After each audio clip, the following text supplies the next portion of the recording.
Your favorite movies or CIA propaganda? Now, I've been pushing this thing on my channels that you shouldn't be trusting anything and you should be questioning everything.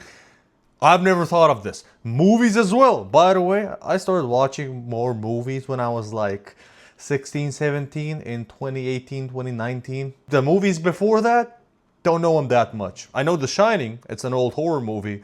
I remember watching so many old horror movies when I was a little kid, but that's almost all that what I watched.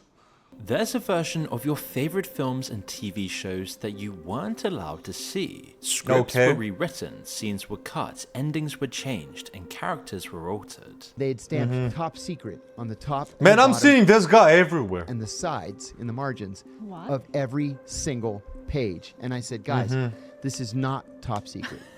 This is a Hollywood movie. It's already on video. It's done.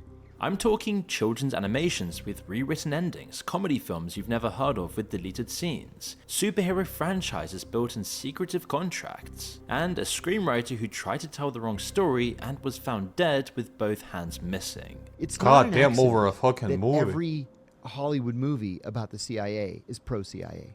This has been running since the Really? 1940s. What started with Walt Disney producing propaganda shorts for the military has now evolved into a formal permanent operation, one that now reaches into the biggest franchises on the planet, and it hasn't stopped expanding. Like, you know how we watch a lot of, right now we watch a lot of cartoons from like, I don't know, 100 years ago maybe not 100, but maybe like 60, 50 years ago.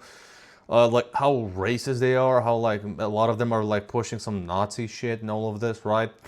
You've seen the Nazi Donald Duck one. You've seen the Bugs Bunny shooting natives and saying Indians and whatever, all of those insane clips, right? Well, what if 100 years from now they're gonna be watching our movies, our cartoons, our so on, and they're gonna be, it'll be so obvious for them watching and thinking, God damn, left-leaning propaganda, right-leaning propaganda, Christian propaganda, Muslim propaganda. It's gonna be fucking insane, okay? It's gonna be sad I won't be alive to see it. Actually, it might be better for me to not be alive. From Who there. knows what's coming? When John Kiriakou, a CEI whistleblower who went to prison for exposing the torture program, was asked on the Diary of a CEO how the agency was How do you know how this guy isn't just like psyoping us into something and is still secretly with the CIA and still is just telling us stuff that we should focus on meanwhile they're doing something else, okay? How do you know that? Huh? hypothetically design an influence campaign? How do you know if I'm not a CIA? Okay, I'm This not. was his I'm answer. way too You dumb would to be in have the to CIA. have a goal that would be specific enough that you could actually track the progress to it. It has to be a message. You've got to be able to get a specific, well-honed message out there. And the message can be anything. It could be, you know, love the CIA, we're the good guys. It could be support the overthrow of the Iranian government. It could be, you know, any criticism of Benjamin Netanyahu is anti-Semitism. It could be anything you want it to be. You just have to make sure that it's repeated enough. He mentions a couple of things This is basically happening, okay? And when it comes to Israel-Palestine, I'm not really that informed. I feel bad for the average Palestinian and the average any person who's involved in such a war and they don't want to be in it and they have no stakes in it, right? But the issue is everything is propaganda. Sorry. there that are highly relevant right now. Take Argo, an Stuff that usually weren't ism or hateful or whatever now are because of this new trend being pushed by winning insane film that people. almost everyone has heard of. The plot follows a CIA officer who poses as a Hollywood producer to smuggle 6 American diplomats out of Iran, all during the 1979 hostage crisis. As you can imagine, the CIA is unambiguously the hero. There's barely a single mention of the CIA's overthrow of Iran's democratically elected government, or the installing of a dictator who ruled with a secret police force trained by the CIA. And given the current conflict in Iran, you could reasonably argue that the public's understanding of who Iran is and how we got there was influenced in part by films exactly like this. During filming, Affleck visited CIA headquarters multiple times, sat in round tables in the director's conference room, and even emailed the agency promising to do the agency proud. The CIA had actually been promoting the Argo operation as a suggested movie plot on their own website years before the film was made, and even thanked Affleck publicly on Twitter for the film. Affleck said this when interviewed as part of the press tour. Are there many actors in Hollywood who also moonlight as agents, do you think? I think there are probably quite a few, yes. I think probably Hollywood is full of CIA agents, and we just don't know it. But Argo's only the surface, and I you'll agree be with shocked him. about where exactly the strategy operates in Hollywood, the films it Oh, no. touches, and how smart it truly is. Take the original script for the Hulk. The canon storyline, as per the comic, involved Bruce Banner being transformed after a US military program gone wrong. It also included dialogue referencing Operation Ranch Hand, a real program that sprayed roughly 20 million gallons of chemical herbicides, including Agent Orange over Southeast Asia, poisoning a possible 4 million people. Both details were removed purposefully by CIA advisors. This is according to leaked files seen by The Conversation. They then changed the origin story to a lab experiment gone wrong instead because they couldn't risk anti-government sentiment in a franchise of this size. In the Transformers films, a Pentagon liaison inserted specific dialogue instead of removing it. In one scene just after American troops had been attacked by a deception robot, he added the line "bring him home" to reinforce US military values. Numerous superhero films, including practically the entire Marvel Cinematic Universe, which is the single biggest franchise in history, were all built on this from the ground up.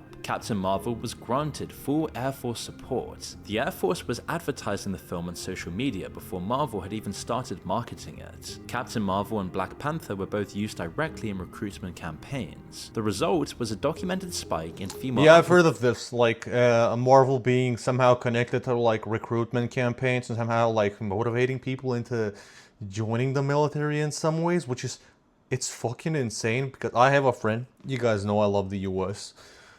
That doesn't mean I agree with all its politics or whether it's a left-leaning or right-leaning politician in power, right? But yeah, I really love US culture and I'm like very in tune with it. But I've got a friend who loves the US so much, like me.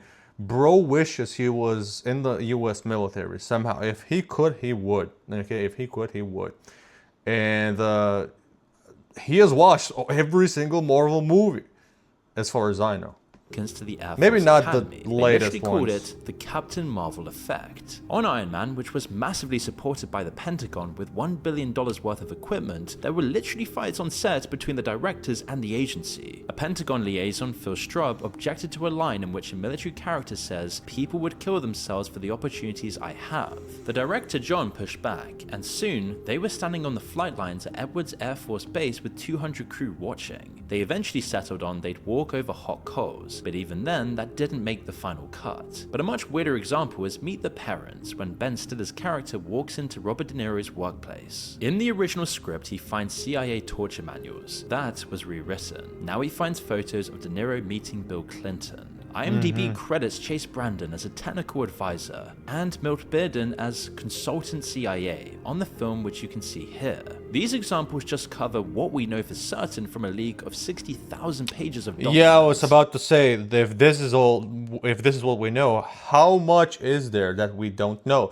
And what if this is on purpose somehow leaked by them for us to know to focus on this while they do other shit?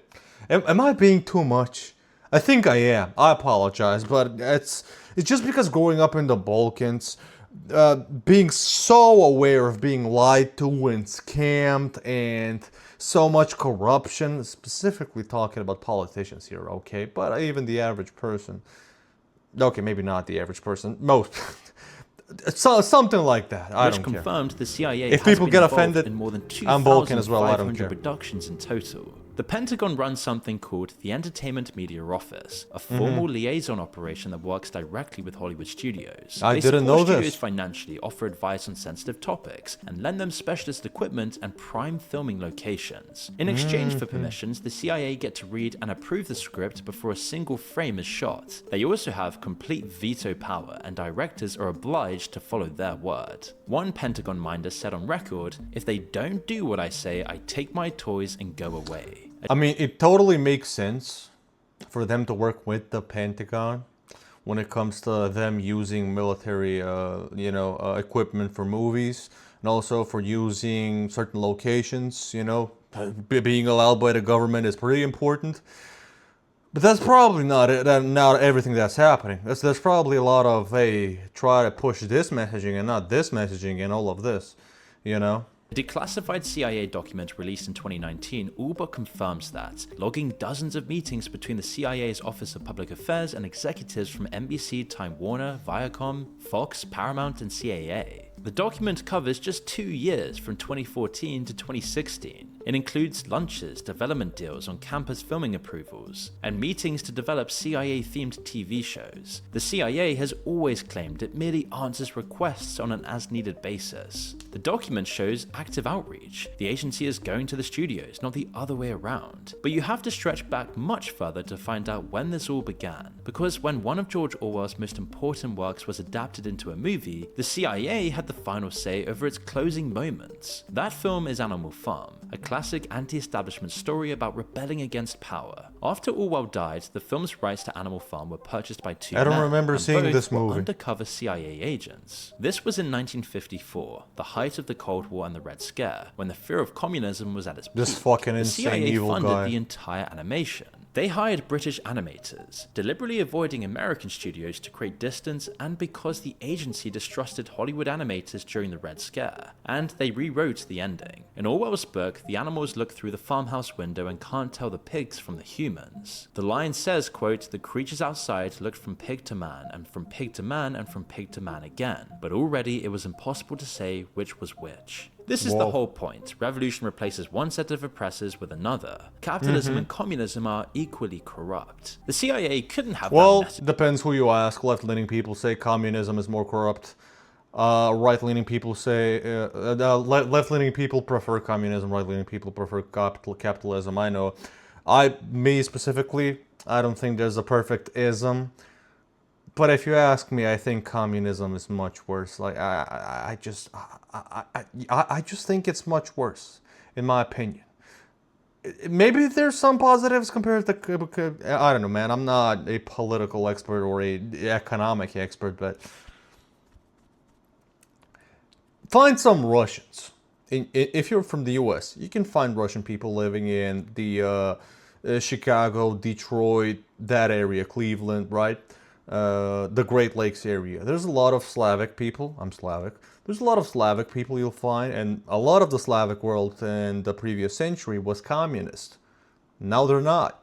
Especially you'll find a lot of Russians who flee to America because of the Soviet Union. Ask them what they think about communism. It's going to be very interesting. And what they think about, which is worse compared to, the capitalistic society of America right now. Just ask them. You can find interviews online. You'll see what they say. Going out, so their version. They don't say that capitalism is great. They're saying communism is much worse. That's what they're saying. I've never lived in communism. I don't know. I just don't think it is. Communism bad, rebellion good, America wins by implication. Yeah. See, Yep. watch how they storm the building and how it doesn't imply the same message as the book at all. It's subtle, but the new version reinforces the division between good and bad. It creates a moral precedent that corrupt systems can be overthrown and replaced with something better, which is a really comforting thought, unless you realize it's exactly the story the CIA tells every time it topples a government. Orwell's ending says the opposite, that power corrupts regardless of who holds it. Even this looks fucking communist, like the colors and shit. And that revolution reminds me just of replaces Japan. one set of oppressors with another. Well, they were actually fascist, but yeah. Director Joy Batchelor strongly opposed the change, so the CIA threatened to pull financing. The intelligence officer E. Howard Hunt, who later became involved in the Watergate scandal, said the film was, quote, carefully tweaked to heighten the anti-communist message. Yep. Although it was originally aimed at adults, Animal Farm found its primary audience in school over the US and Europe. By then, the state and media were Europe as already well. deeply intertwined. Governments had correctly identified that the media was the best way to access the minds of the public. Generations of children were shown a CIA-funded film with a CIA rewritten ending, as if this was a faithful adaptation of Orwell. So you may not be surprised to learn that Disney was the testing ground for how effective propaganda could be. While it might be hard to believe today, Disney was actually going broke, and the government offered it a deal. They accepted, and within 2 years, over You brainwash people for us, we give you billions. 90% of Disney's output, mostly propaganda, was government content. Disney characters found their way into all sorts of government materials, including 1,200 military insignia. Walt Disney even personally designed this terrifying Mickey Mouse gas mask, all to make children less afraid during air raids. If you look at Disney films through the ages, like Snow White, The Incredibles, and Frozen, they're often said to carry some level of deliberate messaging. Really? Bro, I grew up with these. Don't ruin these for me, come on. I mean, I wouldn't be surprised, but Snow White delivers some kind of messaging. Snow White's messaging is actually horrible. You know, eat an apple from a random old lady. Go and live with random old dwarfs in the forest. That's not a good messaging. In a conversation between Theo Von and Robert Greene, the guy who wrote the 40 Oh, I Laws love of Robert Power, Greene. Greene said they offer a singular worldview that runs through most Western mainstream media. While modern society came to describe this phenomena as woke, the more important aspect is the consent it manufactures. And what angered me about Hollywood, you know, people pretending to be these liberal, wonderful people in favor of all the best causes out there to create art. What bullshit. They wanted power. They loved having the power over. I say this all the time. Left or right, doesn't matter what you're saying. Everybody wants power, okay? They can't push whatever their agenda is without having the power in the country, you know? Sorry. It is what it is. And if you think the left or the right would not misuse their power, oh, but that's one is more evil than the other. Okay, I don't give a shit. I don't trust anything. Okay? Left or right. Give any of them enough power, they'll go crazy. Many such cases in history from both sides. People. You know, they would drop the woke stuff tomorrow if they could make more money doing something else. It's just about what's going to bring the bucks in. Someone upstream decides what the acceptable worldview is, and the media is passed accordingly. The Pentagon did it with military values. The CIA did it with anti-communism. Hollywood does it now with whatever sells. The product always looks like entertainment and not ideology. These Yeah, are we films all know watched that. by billions, not just in the West, but worldwide. So this is also a matter of the image the world superpowers want to project. Soft power has always mattered enormously to the West. Huge military, invincible superheroes, perfect moral values, intelligence agencies that can do anything they please and always win. Now, you might be wondering what happens if someone breaks ranks and goes against the grain. Whether it's possible to subvert the CIA and inform the public of the truth. Well, there has been at least one occasion when someone tried to do exactly that. He was Gary DeVore, a Hollywood screenwriter with major credits on Schwarzenegger's Raw Deal, Christopher Walken's The Dog of War, and Backroads with Tommy Lee Jones and Sally Field. He was deep into a script idea that even his own wife didn't fully understand until after he was gone. When I first moved in with Gary, he said to me, "Don't be alarmed if you get a call from a person from a government agency. Just take their name down and their number and don't be worried about it." In the first 4 years, there were 2 calls. And then, not too long before he actually disappeared, there were several from the CIA at Langley. It was called The Big Steal, set during the US invasion of Panama. A friend of his, Hollywood director John Irvin, had lunch with Gary a few weeks before he disappeared. He could tell that something was off. He was troubled. Something was bothering him. He wasn't really in the conversation. He was having trouble with the script he was writing, which he talked about more about not the script, but about a government very, very sensitive, inconvenient truth. He was speaking more as a journalist than he was as a screenwriter. He was talking as an investigator. A researcher who later investigated the case, called Dr. Matthew Alford, eventually uncovered what Gary had found, and it's really dark. The dictator of Panama, Manuel Noriega, made secret recordings in wired rooms of senior US officials having sex with underage prostitutes. male Of and course. female. Of One course. British Fucking insane, newspaper disgusting commented people. on this, and the story was then buried. And the guy who wrote it got shot by an anonymous sniper. Gary planned to put that in a Hollywood film. He was driving home through the desert, and then that was the last anyone heard from him. And he said, I'll see you later. I never heard from him again. It's like Gary DeVore simply vanished into thin air. There was a massive search, foot patrols, helicopters, $100,000 reward, but 0 leads and no witnesses. He was missing for 374 days. But then his Ford Explorer was found beneath 15 feet of muddy water at the bottom of the California aqueduct, despite the aqueduct having been searched extensively. His laptop containing the script was missing, his gun was missing, and his hands were... Search extensively? Probably people found them, the wrong people, and all of this information was, retrieved. Or when he was shot, they just stole all of this on purpose. One of the two. Missing. Why were his hands cut off? Listen, the man had his fingers removed. Why? Why? In my own mind, feel that there is crime here. I do not feel that my husband drove off of this bridge. Within a week of his disappearance, agents from the FBI, CIA, NSA, and DoD arrived at the family home. After an official went into his office, his computer was wiped. And here's an unlikely connection to meet the parents in other films years later. It was Chase Brandon, the CIA's entertainment industry liaison officer, who was among those at the scene. When Alfred started digging into the case years later, he received a warning to stop what he was doing and leave while alone. Of course you've received an informal or semi-formal warning from a CIA and DoD contractor who said Yep, to that tells you a lot. Back off the CIA, you're going too far with this now. These people can and will ruin your life and come knocking on mine and your doors. A former White House official from the Reagan and George Bush administrations confirmed that DeVore harbored a deep-rooted relationship with the agency and considered the case as the hallmarks of a cover-up.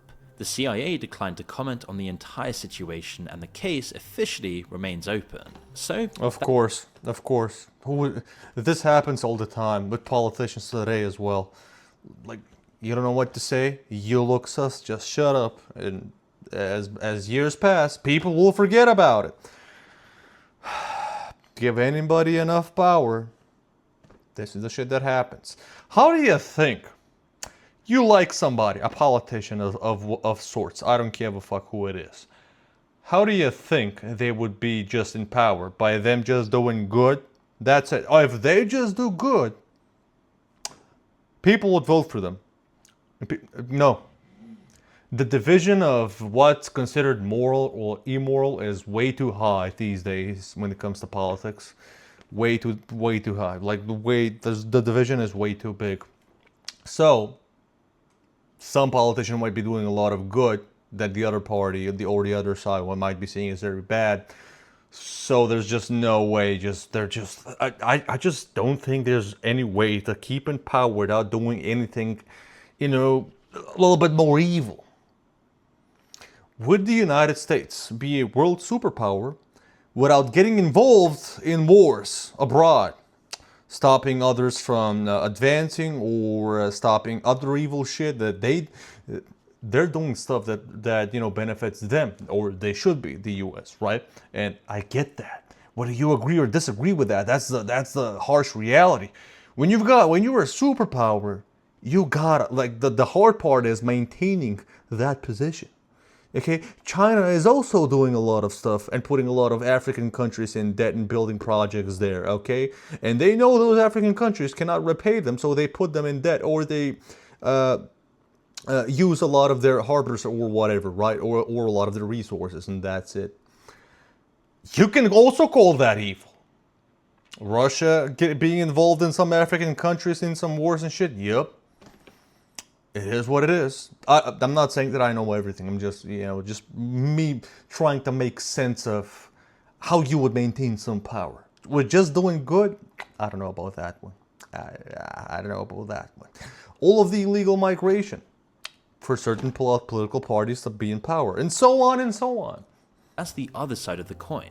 what potentially happens when the CIA's veto isn't obeyed. We don't really know the truth of what happened, but it does show you that you should mess around with topics not sanctioned by the agency. As for the impacts this all has on society, Theo and Joe Rogan were very perceptive about how it can change public perception.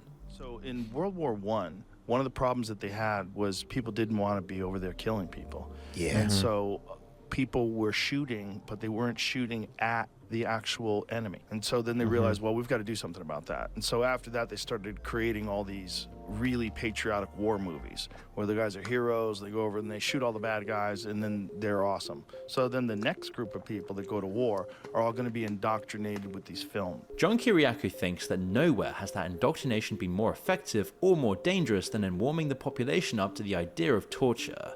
One thing that bothers me the most is when Hollywood perpetuates the myth that torture prevented acts of terrorism or disrupted acts of terrorism. And to me, that myth is dangerous. Yeah, I recently watched, you guys can find the video about American versus Norwegian prisons and how a lot of the times Norwegian prisons, you know, cost way more money for the country and all of this, but on average, percentage-wise, even though people are in better conditions and they're less time in prison, they actually, a lot of them, a way bigger percentage, come out being normal people that want to, you know, be functional members of society and get back to the workforce and so on, right? They don't feel vengeful. A lot of the times in the U.S., in those prisons, a lot of the times they don't actually come out, you know, mentally healed. They don't come out thinking, yeah, let me get back to the workforce, I've learned my lesson. A lot of the times they come out thinking, I want to get vengeance and so on, right? They think of themselves of some vigilante, whatever, right? Yeah, also, I kind of agree with that. And I've got a mixed opinion on that. Some people should be kept behind bars forever and, you know, put in coal mines and, you know, never be free because they're insane and crazy and they cannot be healed. But there's certain crimes where maybe they can be taught. Maybe, you know what I mean? Therapy stuff, you know, taught how to work certain stuff, right? Yeah, this torturous methods, and then what? You're gonna torture them in prison, then gonna let them out, and now they're gonna know to not, you know, commit any terrorist acts. That's not how it works. Remove them. Or fix them. You can't fix them, remove them from society forever. That's the sad reality. In that it affects public opinion. It's not sad, that's the reality. Whatever that's the euphemism reality. you want on it. You can call it enhanced interrogation technique. I don't care what you call it. What we did to some of those people was just illegal. Bro, look at that guy. would know. He's the only CIA officer who ever went to prison over the torture program. I objected to the CIA's use of so-called enhanced interrogation techniques, which I believe to be torture. And I went public with that information in December of 2007. Which country doesn't use torture for a lot of interrogation processes for getting out information, sensitive, important information? I know it depends what the information is and what we're talking about, but it probably exists in every country. You're not going to tell me it doesn't. This time, by the way, I'm waiting for somebody to come out and say something, and nobody said anything. As a result, I was prosecuted and served 30 months in prison. But I'm glad I did. Somebody had to do it. This is especially true in the film Zero Dark 30, which is about capturing Osama bin Laden. John Kiriakou thinks it's the strongest example of making the CIA look clean from every angle. Zero Dark 30. So Zero Dark 30, I think, is the most egregious example of CIA interference in Hollywood. The CIA gave the filmmakers classified briefings over a classified mock-up of the bin Laden compound. The film essentially pushed at the torture program as what led them to bin Laden. Kiriakou says that's a complete lie. This was a film that the CIA made a policy decision on that it was going to cooperate fully, to the point where So they were trying to justify the torture program because, hey, this program helped us find Osama. It could be the case. Gave them inappropriately classified briefings over a classified mock-up of the bin Laden compound. Okay, that's chargeable under the Espionage Act. The CIA just turned it over. Why? Because it made the CIA look good. In real life, intelligence work is edgy, gruesome, and morally ambiguous. Mainstream TV and cinema don't need to be accurate. They just need to feel right and not leave the audience with too many... Bro, who watches mainstream TV, bro? As in mainstream media. Who consumes mainstream media? Come on. I haven't had cable. Like, you see that TV up there? Right next to my TV is my walking pad. That's why I put it up, so I can walk and watch. I just watch YouTube. That's it. Yeah. I can watch some movies sometimes, but mainstream media, fuck Green questions or ambiguity. They pick up on this exact point in the podcast. I mean, I guess movies are mainstream media. I mean, media as in, you know, watching CNN and Fox News and shit. Even though they are torturing people. Now, entire population is so kind of almost like brainwashed into, but they are good guys, so torture is okay, Right. as long as good guys are doing it. Well, that was the narrative. And they've got so desensitized towards doing bad shit, and if it's the CIA or if it's Tom Cruise or if it's like Mission Impossible and they're doing bad shit and they're torturing people, that's okay. Like, now the message Listen, is I get the act of torturing somebody to get information out of them when it's very important. Like, I get that. But torturing somebody that did something evil and you decided to remove them from society, let's say they're going to be in jail for 30 years, you're going to torture them and then expect them to get out of jail after 30 years? Yeah, nah, bro, what are you doing? If you're going to torture them, just put them in jail forever, put them in, make them work in mines and sleep behind bars. That's it. That's make them... If you're gonna torture him for 30 years and then let him go, he's gonna most likely be even worse. If what he did was that bad, let's say something to the scale of what Epstein did, right? Just death penalty or labor. Just coal mines and jail. That's it. Just torturing them. Labor's gonna be torturous enough, and they're gonna make money for the country. You know what I mean? It's. But if somebody's gonna be in jail if they did something bad, whatever it is, and they're not gonna be in jail for the rest of their lives, and eventually they will come out of jail.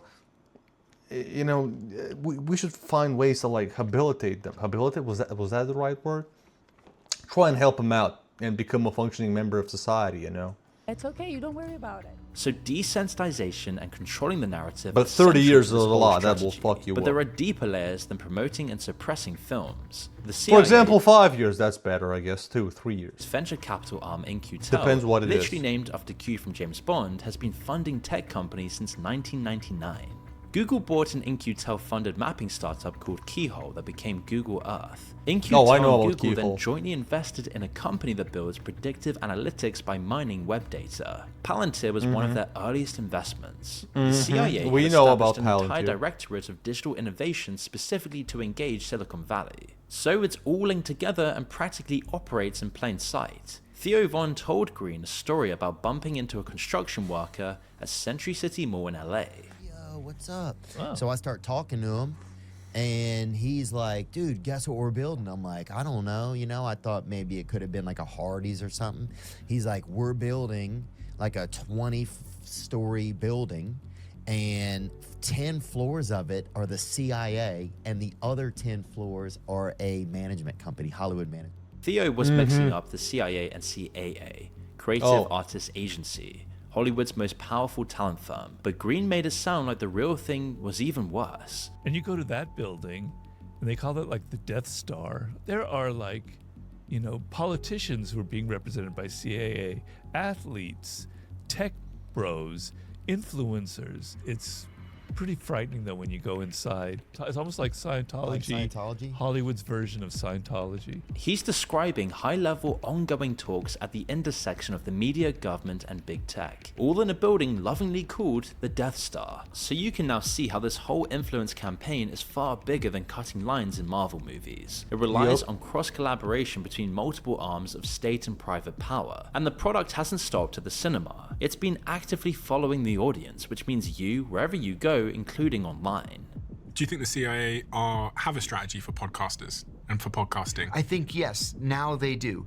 It took them a little while to get current, but just like they over time developed a strategy with Hollywood, sure, they're developing a strategy with podcasters. This strategy is consolidating as we speak, which will only make it easier for agencies like the CIA to wield greater control over the narratives. Larry Ellison, whose company Oracle now hosts TikTok US algorithm and controls its content moderation, just bought Paramount through his son David. And if their bid for Warner Bros. And Discovery goes through, you can add CNN, HBO, Warner Brothers, Cartoon Network, Nickelodeon, Yeah, MTV, I heard about Comedy this. Central, Discovery, TLC, TBS, and Holy TNT shit! to that list. An internal memo obtained by NPR confirmed the Ellison-led entity will control what's allowed and what's not on the platform. Bernie Sanders called it oligarchy. And Oracle, which sits underneath all of this, has held government contracts with the CIA and the Department of Defense for decades. Whatever you call it, the media pipeline is now shorter than it's ever been,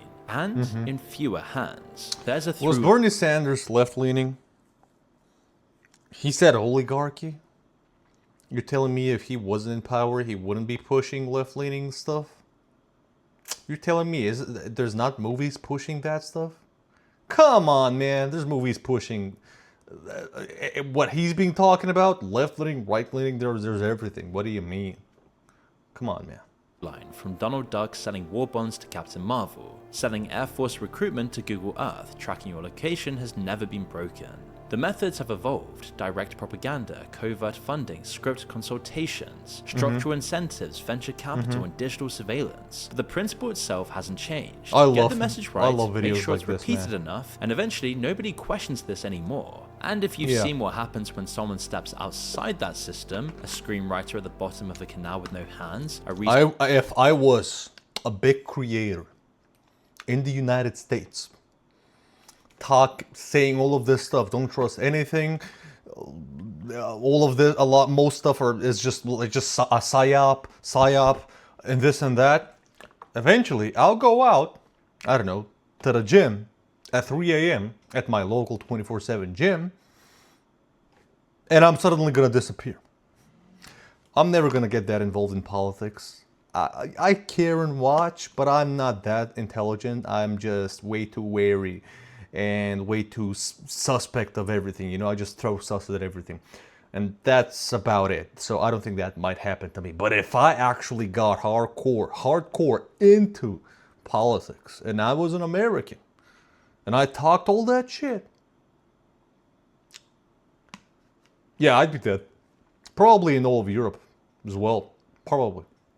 I'm in Europe, but, you know, I don't care about my local politics in my country. I watch them, but I care more about European and American politics. They're more interesting. Yeah. Researcher warned to back off before they ruin his life. Maybe then you understand why so few people ever try. It's not a theory about Hollywood, but a description of what 60,000 pages of declassified documents confirm has already happened, and is still happening, to the stories you grew up on. The truth is, we simply don't know how deep this rabbit hole really goes. How much of the information-rich... The best ever information my granddad told me was, be aware that you will never know enough. Have that kind of a mindset. Listen to everything, don't blindly trust anything, but listen to anything, be open-minded, try stuff if you want to. Of course, you know, observe and analyze first before you try something. Depends on what it is, you know, depends. Some things you don't have to analyze as much, you just try it, right? Like going to the gym, you don't have to analyze it, just go in for one day. If you don't like it, you don't like it, fine, you're gonna find something else, you know? That's what I'm saying. So, yeah, a lot of people online act like they know everything and too much. My mouse just got broken, but they act like they know everything and too much. don't blindly trust them. The world around us is real and how much is fake or manipulated just enough to maintain a thin veneer of authenticity. Like we saw in this recent video we did on the CIA compromising podcasts, the rabbit hole truly I need to goes watch deep. that video. In any case, the strategies employed by the CIA and the government to influence the media are not theoretical, and they don't spend millions on them for no reason. So ask yourself, when you're next watching your favorite films and TV shows, can you really take them at value? If you think you can, ask yourself for how much longer do you think this will be the case? Listen, man, movies aren't gonna be ruined for me because I can't turn off my brain because I barely have one. But yeah, I can turn off my brain and I can enjoy it. That's why I'm one of the rare people who can watch right-leaning and left-leaning creators, streamers, and all of this. People that would, if they were left or right, they would say you're insane for watching the opposite. I can watch everything. I'm not gonna be rage baited. I'm not gonna blindly trust anything, but it's gonna be same for the movies. But yeah, I've always thought something like this. I just didn't go this deep to when it came to movies and series. I just knew something is probably something is probably suspicious. But yeah, I'm sorry if this video ruined movies for you. Probably made you a better person in life, more knowledgeable, more wary. Hopefully, right? Hopefully. Anyway, tell me what you think, and have a nice day.